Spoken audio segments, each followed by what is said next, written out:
Nothing too fancy on this one. We'll just talk about how to make a dot plot and what it is. I just have a very simple data set here that I made up. Number of siblings for students in a class. So let's say you had some students in a class and you asked them, how many siblings do you have? And these were their responses. So to make a dot plot, it's a little bit like we want to organize these in a frequency table, but we don't actually have to. What we're going to do is put each numerical value down below in order. So I can see that my lowest is 0, which makes sense, and the highest looks like 4. So I'm going to go from 0 to 4, 1, 2, 3, 4, and I don't have to go any higher than that unless I was going to, add values from other classes or something like that later on.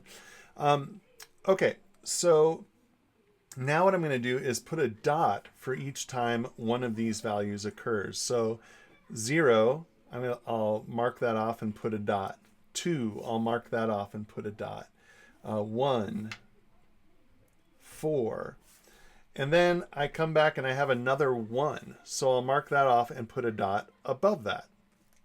Okay? And then I see, I have another 0. So I'll mark that off and put a dot above that. Now notice, my dots are going to be evenly spaced vertically. All right, so one's not right on top of the other and another one's way up here. The height actually means something here.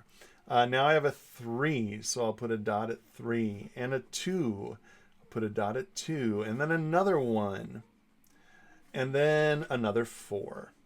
All right, so what this ends up resembling is a bar graph of sorts, right? But instead of bars, we have dots.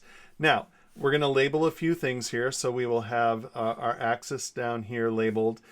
We can say number of siblings. All right, and then that's really all we have to label. We understand that these are frequencies, but we would give the whole graph a title, and it could be a little more explanatory. Number of siblings for students in class. Okay. So from this dot plot, we can see what the most common number of siblings is. We can also tell how many students are in the class just by adding up the number of dots. So 5, 6, 7, 8, 9, 10 siblings total in this class.